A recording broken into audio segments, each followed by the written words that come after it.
Chapter 8. 8.1. Consciousness is the quality only of the soul. Arjun speaks. Verse number 1. Arjun spoke, O best amongst man, what is Brahm? What is all that relates to the soul? What is action, karma? What is said called to be the supreme, above living beings and supreme soul? Continues.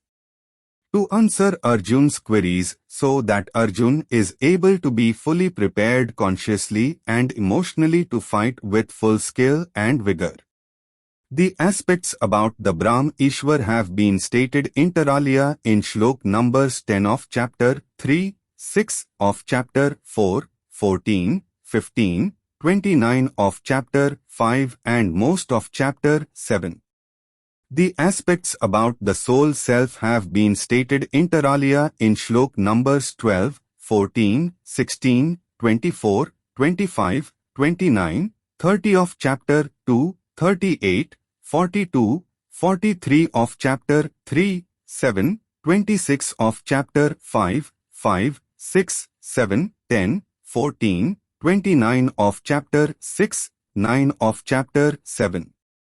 The aspects about the action have already been stated inter alia in Shlok numbers 9 to 13 of chapter 3, 14, 16, 17, 18 of chapter 4, 6, 10 to 14, 17, 24, 25 of chapter 5, 22, 28, 29 of chapter 7. The aspects about the nature have already been stated inter alia in Shlok number 45 of chapter 2, 14, 15, 27 to 34, 37 of chapter 3, 10 to 13 of chapter 4, 4, 5, 6, 12 to 15 of chapter 7. The aspects about the living beings have already been stated inter alia in Shlok numbers 10 of chapter 3, 7, 15, 16, 18 of chapter 5, 6 of chapter 7. The last question regarding the Supreme Soul, Brahm Ishwar, is answered in answering question number 1. Shri Krishna continues to show immense patience with the scared Arjun in answering repetitive questions so that Arjun is able to get over his hiccups and Arjun to regain his self-confidence as a warrior. It is worth noticing that the Shlok number 3 of chapter 8 does not specifically include any reference to the soul of the living beings except of the Brahm because all other souls are fragments of the Brahm's soul. Soul does not require any development or evolution. Only the blemishes, the shadows, eclipses etc. on the soul have to be removed by the efforts of the living beings, the individual soul, which are mostly physical or mostly related to the material body and the soul's consciousness. 8.2. Consciousness is the quality only of the soul. Arjun speaks. Verse number 2. O Madhusudan, who is the principal chief actor in a sincere and correct living of life, yajna, in the material body. How will the controlled soul be able to identify and reach the Brahm when it finally leaves the material body? Comments. In Shlok numbers 1 and 2 certain questions have been raised which are sought to be answered by Shri Krishna in the subsequent shloks. Shri Krishna proceeds to answer the questions. Question number 1 has been answered inter alia in Shlok numbers 19 to 26, 29, 30, 32, 59, 64 of chapter 2, 7 and 9 of chapter 3, 13, 26 of chapter 5, 5 to 10 of chapter 6, 9 of chapter 7. For commentary, please see Shlok numbers 72 of chapter 2, 30 of chapter 7. 8.3. Brahm is a living entity person. Brahm described. Modern science much behind. Evolution of living beings indicated. Ishwar speaks. Verse number 3. Shri Krishna speaks as Brahm. Brahm is the imperishable, supreme divine living person. His eternal nature is related to and is called the soul self, Atman. He causes the spread of the living beings. Process relating to production and growth, progress, of the material bodies of the living beings is included in action, karma. Comments. Shri Krishna speaks as Brahm. In this shlok, the most difficult concepts have been described. Brahm has been described. Action, karma, has been described. Soul self, Atman, has been described. It will be relevant here to refer to shlok number 10 of chapter 3.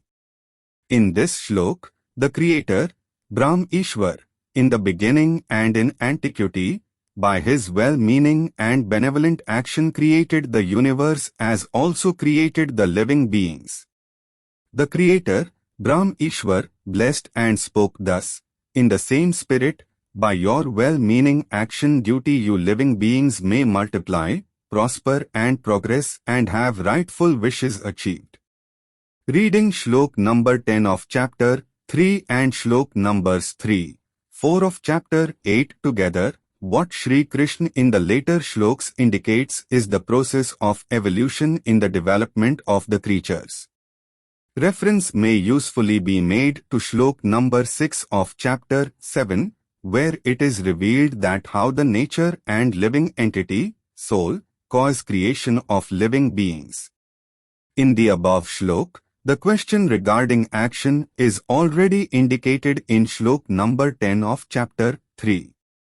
In the present shlok, further clarification has been made in respect of the above word action. The word action in shlok number 10 of chapter 3 and 3 of chapter 8 is to be kept separate from the day-to-day actions in the lives of living beings dealt with in the previous chapters. Please also see number 6 of ch.4, where Brahm Ishwar is declared to be living entity person. 8.4. Development of material body. Ishwar speaks. Verse number 4. The supreme living person being is Brahm. His primeval nature is the soul and original source of the universe is Brahm. The supreme soul is of the Brahm. The highest and the sincere and correct living of life by any material body, any living being, certainly has the innate quality nature of change, O best of embodied living ones. Comments. Shri Krishna speaks as the Brahm. As already stated earlier, the change in the material bodies of living ones does not apply to the case of the Brahm himself, although he is the supreme living being except when he wills otherwise.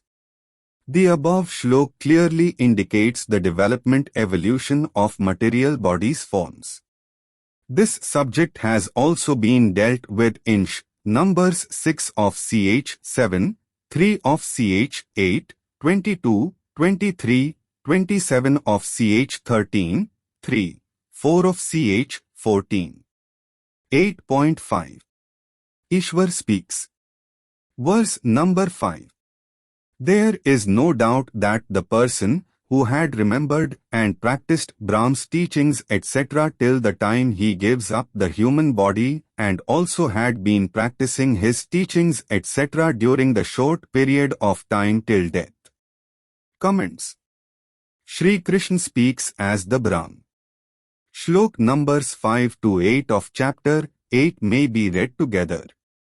Attention is drawn to shlok number 72 of chapter 2, 30 of chapter 7, 10 of chapter 8 etc.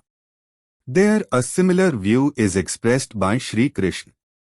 The present shlok and the shlok number 72 of chapter 2 refer to the stage till death and the likelihood of Nirvan Moksha. Shlok number 5 of chapter 8 should be read as subject to shlok numbers 6, 7, 8 of chapter 8. 8.6. Ishwar speaks. Verse number 6. A person during his lifetime has whatever state of thoughts, he is likely to remain under those till death. Similarly, he may get the kind of life accordingly in future lives, O son of Kunti. Comments. Shri Krishna speaks as the Brahm. Shlok numbers 5 to 8 and 10 of chapter 8 may be read together. The above thought have already been dealt with in comments under Shlok number 72 of chapter 2. Shlok number 5 of chapter 8 precedes Shlok number 6 of chapter 8, which is the leading Shlok. What Shri Krishna teaches is that practice of the Brahm's teachings etc. during life and till the end of life will have the effect of right thoughts occupying the consciousness of the living being when he breathes his last. It should not be understood at all that the last thought in the consciousness of a person overturns the effects of his lifetime and of his past lives. 8.7. Fight. Moksha, Brahm's teachings etc. Ancient most knowledge. Best of both the worlds. Ishwar speaks. Verse number 7. He should continuously and always follow and practice Brahm's teachings etc. and as repeated by Shri Krishna and lead his life accordingly and fight. His attention and intellect should remain focused on what has been taught, laid down or done. He will certainly, without doubt, attain the Brahm Ishwar. Comments. Shri Krishna speaks as the Brahm. In view of the above words Manusmara followed by exhortation to fight, it is submitted that the words like Matpar, Bhajte, Bhajante etc. have been interpreted as to follow Brahm's teachings etc. and as repeated by Shri Krishna. Doing of ceremonies, worship, praises, prayer, sacrificial fire, recitation of mantras etc. will also be inconsistent with the very purpose of the sermon. Further, reference inter alia to Shlok numbers 2, 32, 37 of chapter 2 indicates that one may have best of both material spiritual worlds.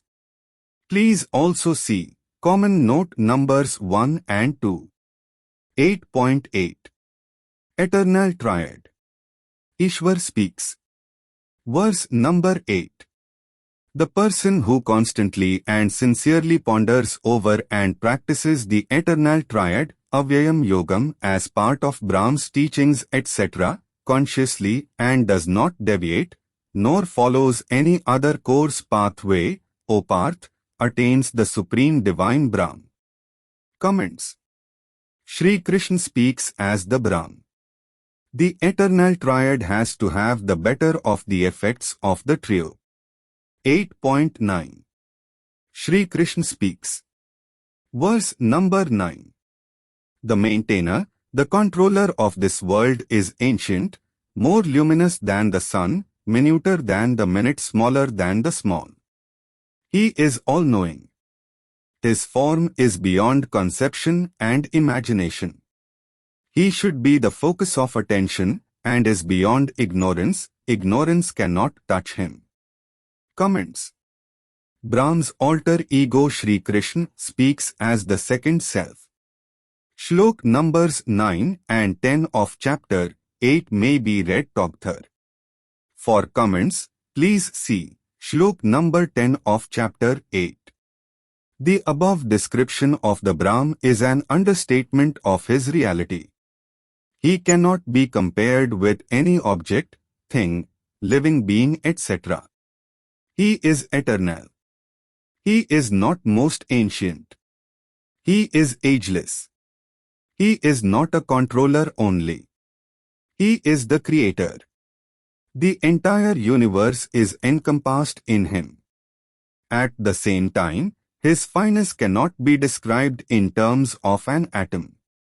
All his attributes are known to the extent given in the sermon of Bhagwat Gita, including those given by Sanjay in chapter 11. Descriptions given by others are only guesswork. Only Brahm's alter ego Sri Krishna can describe his first self. Shlok numbers 9 and 10 of chapter 8 are part of the prevalent viewpoints. These are not of Brahm or his alter ego Sri Krishna. This is clarified by reference to Shlok number 11 of chapter 8. 8.10. Suicide disallowed. Sri Krishna speaks. Verse number 10. If a person, at the end of his journey of time, his life, with full deliberation, without deviation, engaged in devotion in yogic posture, fully concentrated his life breath between the two eyebrows, by stopping the process of breathing, may come near the supreme divine Brahm Ishwar. Comments. Brahm's alter ego Sri Krishna speaks as the second self. Shlok numbers 9 and 10 of chapter 8 may be read together. These two Shlok numbers 9 and 10 of chapter 8 express a viewpoint held in ancient times. The view given in Shlok number 10 of chapter 8 is not of the Brahm's alter ego Sri Krishna. For correct analysis, please see comments under Shlok numbers 27 and 28 of chapter 8. The above Shlok does not relate to any person who can die at his will. Such a death is contrary to the teachings etc. of the Ishwar Brahm. Further, it is well nigh impossible to foresee the time of his death. Sri Krishna has a person like Arjun in view while revealing the sermon. This sermon uses words like at the time of his death, and Takale, see Shlok numbers 72 of chapter 2, 5 of chapter 8 etc. and also the words at the time of his death, Pranakle, see Shlok number 10 of chapter 8. In the context, these words have to be interpreted differently, as also due to the dictionary meanings. The above viewpoint is the specimen of the practices of the then known cult of Hatha Yogis.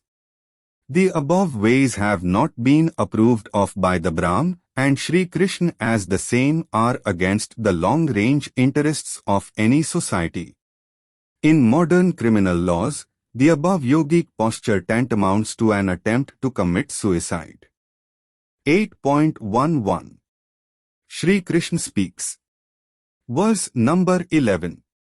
You may know in short what the persons with knowledge of Vedas describe as the imperishable and the category of self-controlled persons reach, and the celibates, persons practicing celibacy, desire to attain. Comments. Sri Krishna speaks as the second self. The above Shlok has also stated a viewpoint ascribed to Vedas by some persons. The Shlok clarifies as to what the persons who claim to know the Vedas say about the Brahm Ishwar. Also, who is the object of aspirations of some celibates and the self-disciplined persons? Shlok numbers 11 to 26 of chapter 8 should also be read and understood as subject to Shlok numbers 27 and 28 of chapter 8. 8.12. Sri Krishna speaks. Verse number 12. By controlling the outlets and the inlets of the body, by the full concentration on the heart, by steadying and focusing the self-breath onto the forehead, assume the yogic posture, physical yoga. Comments. Brahm's alter ego Sri Krishna speaks as the second self. This Shlok further explains the process regime referred to in the Shlok number 11 of chapter 8. The above Shlok has also stated a viewpoint ascribed to Vedas by some persons. 8.13. Sri Krishna speaks. Verse number 13. Thus, the person who had been remembering the Brahm before the time of giving up of the body, if he utters the unique imperishable Om related to the Brahm in the yogic posture, he is likely to reach the higher levels of life. Comments. Sri Krishna speaks as the second self. Shlok numbers 12 and 13 of chapter 8 may be read together. Please also see Shlok number 8 of chapter 7 for words Om and see Shlok number 17 of chapter 9 for words Omkar. For comment see Shlok number 11 of chapter 8. Shlok numbers 12 and 13 of chapter 8 suggest that by adopting certain physical postures and by uttering the word Omkar at the time of death, a person may reach the higher levels of life, according to a view ascribed to the Vedas. The above shortcut can only bewilder a person and mislead him. Such easy props negate the development of a society on healthy lines and in the long run degenerate the society. The sermon of Bhagwat Gita discourages and even denounces such sops as being false promises and against the interest of the individual and the society. One cannot be allowed to do what one likes to do wrongfully during the long life and resort to stratagem which are basically false and misleading only. Please see inter alia, commentary under Shlok number 72 of chapter 2. Very useful reference can be made inter alia to Shlok numbers 42 to 46, 50 to 55 of chapter 2, 3 of chapter 3, 12 of chapter 4, 11 to 26 of chapter 8. The English translation of Shlok number 42 of chapter 2 is reproduced as under: those who really are ignorant but talk like high priests and talk in flowery language in the name of Vedas and keep the people engrossed, beguiled therein and persistently say there is nothing beyond that.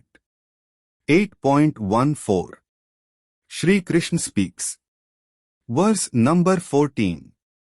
A person who regularly concentrates without deviation and remembers the Brahm, he may have easy access to the Brahm because, O Parth, such a recluse constantly remembers him. Comments. Shri Krishna speaks as the second self.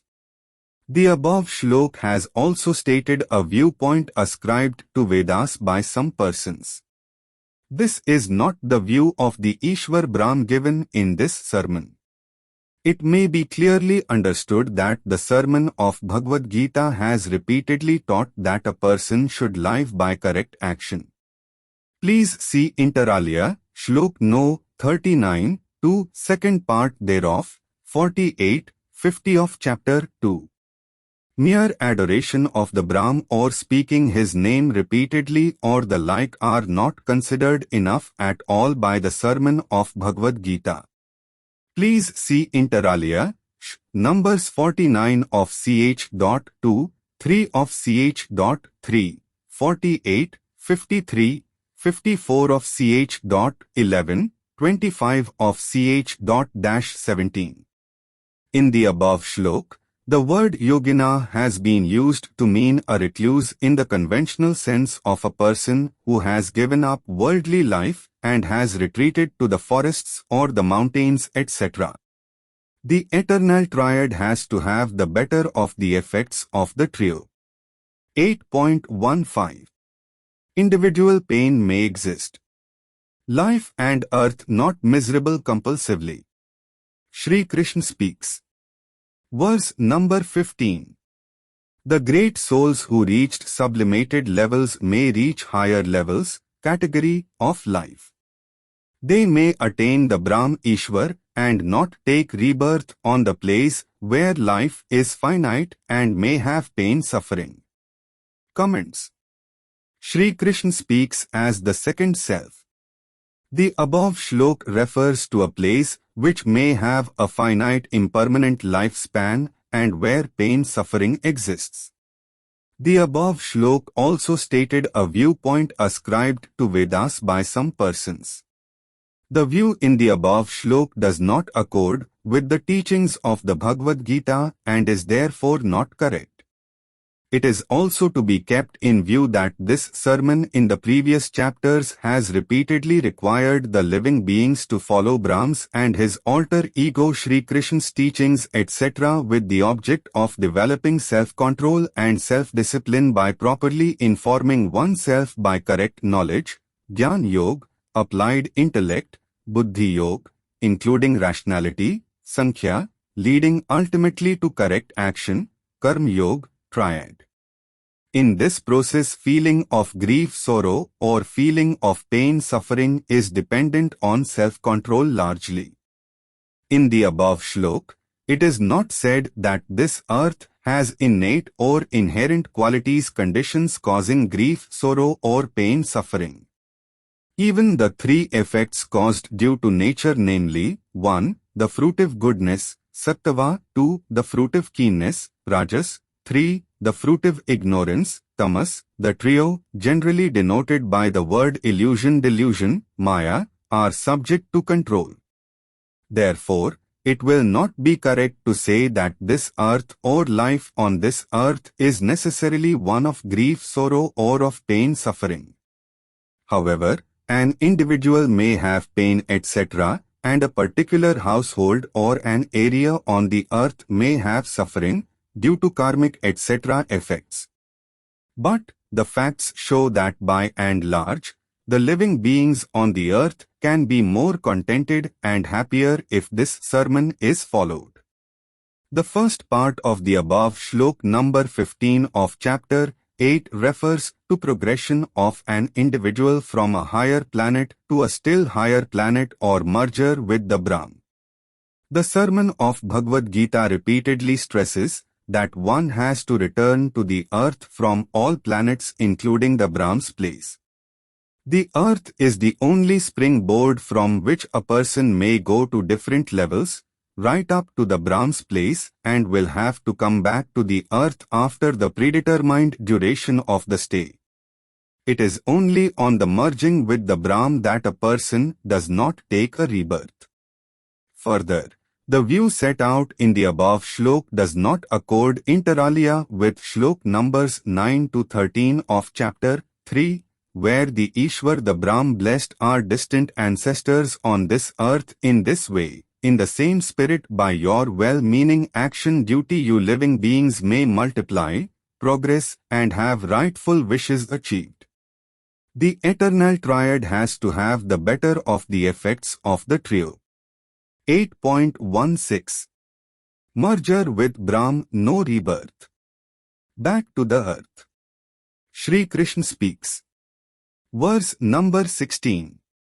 O Arjun, from other planets including Brahma's place, there is coming back to the earth.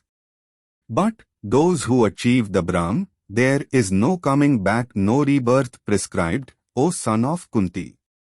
Comments. Sri Krishna speaks as the second self. The above shlok clarifies that the subject matter of this shlok and the subsequent shloks is the earth and its living beings. The shlok refers to the coming back from other planets and even from the Brahma's place. 8.17 Ishwar speaks. Verse number 17. People understand, talk, about the Brahma's one day as consisting of 1000 ages eras and understand, talk, of Brahma's night as consisting of 1000 ages eras. They claim to know day and night. Comments. Sri Krishna speaks as the Brahm. The above shlok has stated a viewpoint ascribed to the Vedas according to some persons. The above shlok is interpreted and translated in view of the language of shlok number 18 of chapter 8. 8.18 Ishwar speaks. Verse number 18. At the beginning of the day all things become visible. At the fall of night, all that was visible becomes invisible. This has been called disappearance. Comments. Sri Krishna speaks as the Brahm. The above shlok has also stated a viewpoint ascribed to Vedas by some persons, see Shlok number 11 of chapter 8. This aspect is also the subject matter inter alia of Shlok number 7 of chapter 9 etc. Chapter 9 of the sermon details the actual description of the events. Please see commentary under Shlok number 7 of chapter 9. The above view is not correct according to this sermon. Please see comments under Shlok numbers 7 to 10 of chapter 9. Also see Shlok numbers 1 and 2 of chapter 14. It may be noted that neither Shlok number 18 of chapter 8 nor Shlok number 19 of chapter 8 states that the earth will ever be destroyed. 8.19 Ishwar speaks. Verse number 19. O Parth, repeatedly, the cycle of involuntary general disappearance of collection of living beings at the fall of night and their reappearance and becoming visible at the beginning of the day. Comments. Shri Krishna speaks as the Brahm. Please also see Shlok numbers 7 to 10 of chapter 9. The above Shlok has also stated a viewpoint ascribed to Vedas by some persons. The above view is not correct according to this sermon. Please see comments under Shlok numbers 8 and 10 of chapter 9. It may be noted that neither Shlok number 18 of chapter 8 nor Shlok number 19 of chapter 8 states that the earth will ever be destroyed. 8.20 Ishwar speaks. Verse number 20. But another invisible non-manifest and imperishable power, Brahm, different from all perishable living beings and which is eternal, invisible non-manifest and imperishable and not destructible, exists, namely I the Brahm Ishwar. Comments. Shri Krishna speaks as the Self, the Brahm. Please also see Shlok numbers 3 and 4 of chapter 8 for the correct view. There Brahm is described as a living being person. The above Shlok has also stated a viewpoint ascribed to Vedas by some persons. In the above Shlok number 20 of chapter 8, it is to be noted that the earth has not been described as subject to destruction. Only its inhabitants, the living beings, are described as perishable, mortals. Please also see commentary under Shlok number 10 of chapter 9. The Shlok indicates that all living beings are subject to death but does not indicate death of all at one point of time. 8.21 Ishwar speaks. Verse number 21. The place of Brahm's abode is permanent and is indestructible. This place is forever invisible. On achieving the Brahm's abode, highest destination, one does not take rebirth, it is known. Comments. Shri Krishna speaks as the Brahm. The above Shlok has also stated a viewpoint ascribed to Vedas by some persons. The viewpoint of the sermon is that only upon merger with the Brahm Ishwar, which is the highest objective, one does not take a rebirth. Please see inter alia numbers 7, 16, 27 and 28 of ch.8. 8.22 Ishwar speaks. Verse number 22. The human beings by sincere and faithful devotion to the Brahm singularly can reach the highest. But all living beings are in him and he is all-pervasive. Comments. Shri Krishna speaks as the Brahm. Shlok numbers 11 to 26 of chapter 8 may be read together. The above Shlok has also stated a viewpoint ascribed to Vedas by some persons. First part of the above Shlok be read particularly with Shlok number 14 of chapter 8. Commentary given under Shlok number 14 of chapter 8 is fully applicable to Shlok number 22 of chapter 8. 8.23 Ishwar speaks. Verse number 23. The situations conditions which certain persons commonly called recluses attain, when they do not come back, no rebirth, after departure on death, and the situations conditions in which they come back, take rebirth, are described, O best of Bharat clan family. Comments. Shri Krishna speaks as the Brahm. Shri Krishna is stating a viewpoint about Vedas held by some persons in the subsequent shlok numbers 24 to 26 of chapter 8. Note: in the above shlok, the word yogina has been used to mean a recluse in the conventional sense of a person who has given up worldly life and has retreated to the forests or the mountains, etc. 8.24. Superstitions. Ishwar speaks. Verse number 24. Persons seeking the Brahm may reach him if they die when the sun travels to the north, for 6 months, is lighted up like the fire in daytime or in the fortnight of the waxing moon. Comments. Shri Krishna speaks as the Brahm. The above shlok sets out a prevailing viewpoint in ancient time. Shlok numbers 25, 26 of chapter 8 also set out a prevailing viewpoint in ancient time. None of these views is of the Brahm or his alter ego Shri Krishna, is clear from shlok numbers 27 and 28 of chapter 8. Also see commentary under shlok number 11 of chapter 8. The above shlok has also stated a viewpoint ascribed to Vedas by some persons. Shlok numbers 24 to 26 of chapter 8 refer to certain superstitions prevalent. These have been exploded by reference to the Brahma's day and night which continuously run for years and years.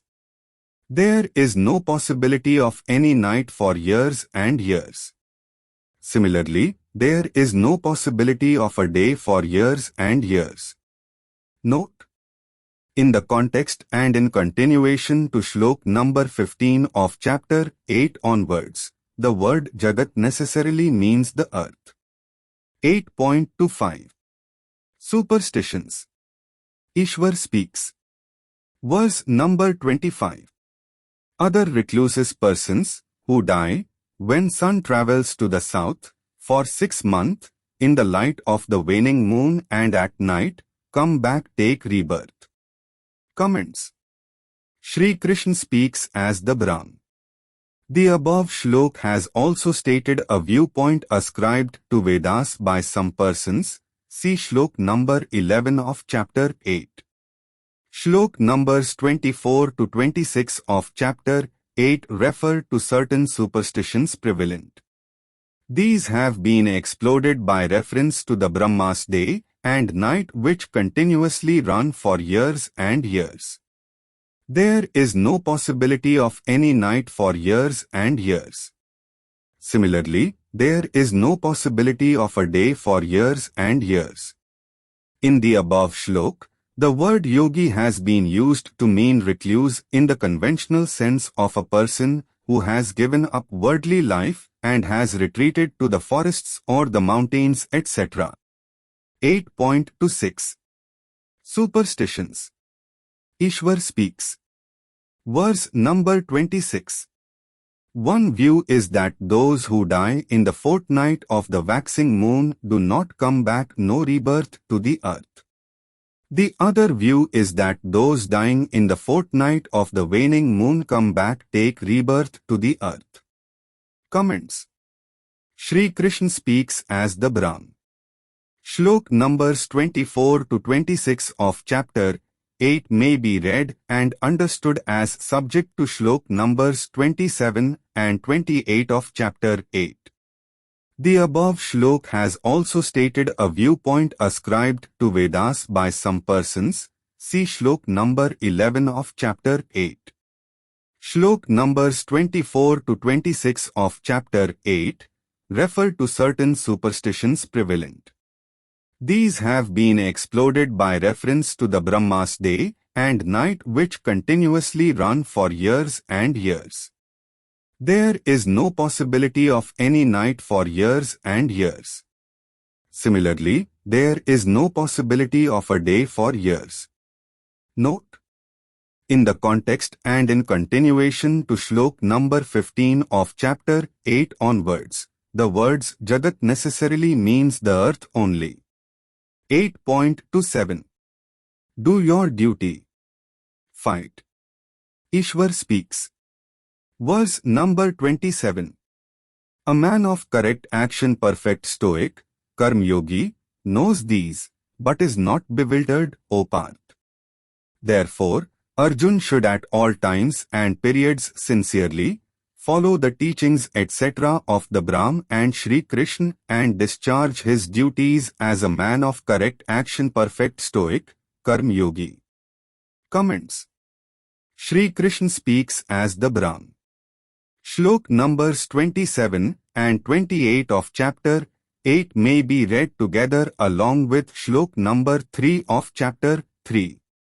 The two paths ways referred to in the above Shlok number 27 of chapter 8 are undoubtedly described in Shlok number 28 of chapter 8. The two ways paths are not any other paths or ways or thoughts or beliefs except the two paths mentioned in Shlok number 28 of chapter 8. The two Shlok numbers 27 and 28 of chapter 8 lay down the course of correct action, Karma Yoga. For further comment, please see Shlok number 28 of chapter 8. The view indicated in Shlok numbers 9, 10 and 12 to 26 of chapter 8, except reference to the Brahm, are disapproved in the sermon. Shri Krishna reiterates the path of correct action and exhorts Arjun to discharge his duty as a warrior by taking up arms and by fighting. 8.28 Fight duties. The only way. Merger with Brahm. Ancient most knowledge imparted by Ishwar. Ishwar speaks.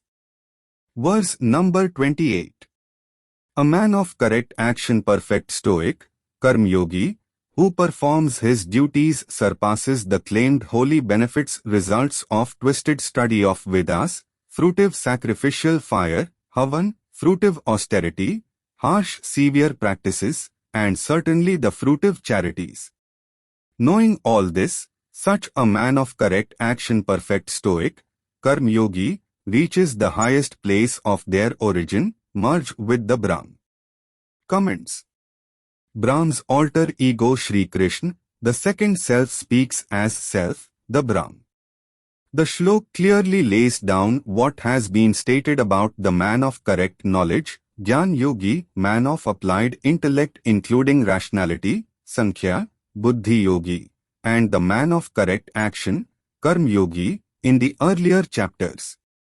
Reference is invited to Shlok numbers 41, 42 to 50, 55, 61, 65 of chapter 2 etc. It is proper to state here that the word yogi has been used to convey different meanings at some places, for example 23, 24 of chapter 8. Reference is invited to Shlok numbers 41, 45 to 50, 55, 61, 65 of chapter 2, 47 of chapter 6.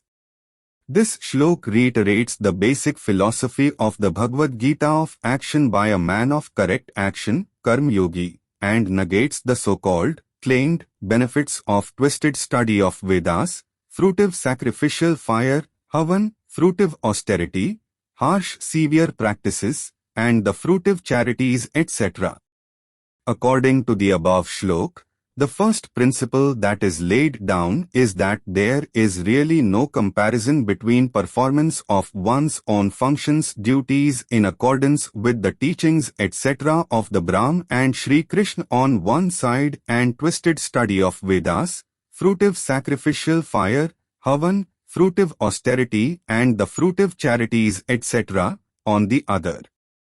The discharge of one's duties, functions, obligations, etc. is doubly blessed. Firstly, action leads to the fulfilling of a need. Secondly, without claiming or aiming at a specific result longing. Action may lead to merger with the Brahm as an additional benefit result, and as auto-bypass leading to auto-elevation to merger with the Brahm. According to the above shlok, the second principle laid down is that moksha nirvan salvation means only merger with the Brahm. Because the original state of soul was one of demerger as a fragment of the Brahm. Please also refer inter alia to commentary under shlok number 27 of chapter 3. Reference may please be made to shlok number 3 of chapter 3 and the commentary made thereunder. For convenience, English translation of shlok number 3 of chapter 3 as set out earlier is reproduced below. Shri Krishna spoke, I have already referred to the two principles or views of thinking and life in this world, O sinless one. One is action done under rationality and applied intellect, buddhi yoga, by a knowledgeable and self-controlled person. The other principle or view is that some persons, in Vedas, perform ceremonies etc. for material gains. In the above shlok number 28 of chapter 8, reference to the Vedas, sacrificial fire, havan, austerities and charities may be understood as those aspects which are referred to inter alia in shlok number 3 of chapter 3.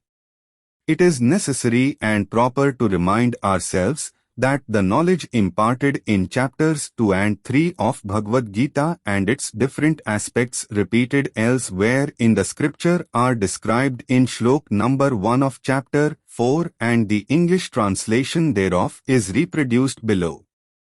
Auto-elevation bypass I, Brahm Ishwar, had explained this concept of avyayam yogam, hereafter referred to as eternal triad, eternal conjointness, to Vivaswan.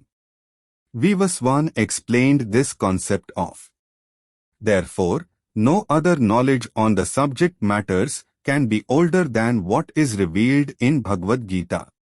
Nor any subsequent variation, additions, alterations, etc. can be acceptable. What is stated in shlok number 1 of chapter 4 has to be accepted as the final truth being from the Brahm's mouth and repeated by Shri Krishna. In the above shlok, the sermon of Bhagavad Gita once again indicates and tells us of a clear auto-bypass which renders many practices, ways, paths, thoughts, etc. as futile. This is Shri Krishna's way of disapproval. This is his way of negating them. The above expression, the eternal triad, avyayam yogam, includes existence of three processual contents. 1. Collection of correct knowledge information, Jnana Yoga. 2.